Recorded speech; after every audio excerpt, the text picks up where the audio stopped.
Hello, thanks for joining me, astrologer Patrick Arundel, for your astrological overview for week commencing the 30th of January. This week begins with the resurgence of Mars in its home zone of Aries, really taking shape. Of course, Mars moved into this location only last Saturday, so it's a really revitalising influence, and asks us really all to take action, to listen to our instincts, not analyse things quite so much, and get on the front foot. So the next 6 weeks are going to be a fascinating time. Also, there was a new moon in the democratic sign of Aquarius. So all sorts of friends, associations and collaborations can also come to life in the following 4 weeks. Our long-term planning is something that the logic of the Aquarius sun is certainly going to be boosting from this new moon. The moon itself is very much to do with how we interact, how we feel and emote those interactions with other people.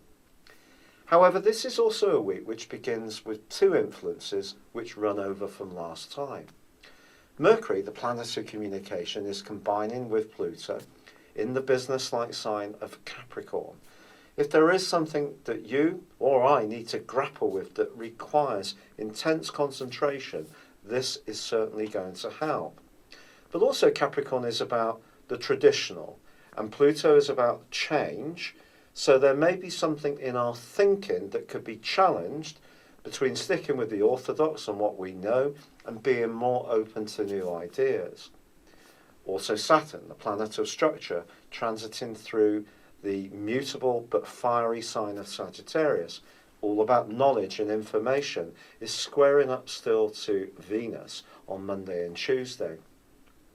This could lead to some cool relationships, things not being quite as open and flamboyant as normal. Even in relationships that tend to be pretty good, there could be a chillier vibe floating around. But that's going to ease away. But for the rest of the week from Tuesday, Mercury is clashing with Uranus.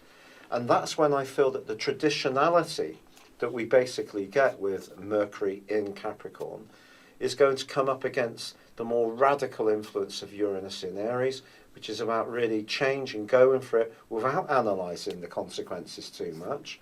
So something you encounter or someone you encounter or something going on within yourself or myself could see us having to grapple with one part of us being tempted to move and alter and to evolve and maybe even refresh and begin, and another part clinging on to what we know.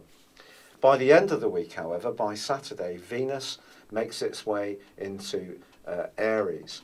Venus in Aries is a fabulous influence. It's a kind of much more go-getting approach to relationships. If there is someone that we encounter in February, the midpoint between Venus and Mars is going to be intriguing. It's very positive. They're not going to be absolutely conjunct, but they're close enough in this midpoint to be a really enlivening duo. And I think there can be lots of developments in all sorts of areas of life where we need to balance the more feminine principles of Venus and attraction and gain, and the more go-getting, thrusting, masculine energy of Mars. But the two together are going to come together and cause things to happen.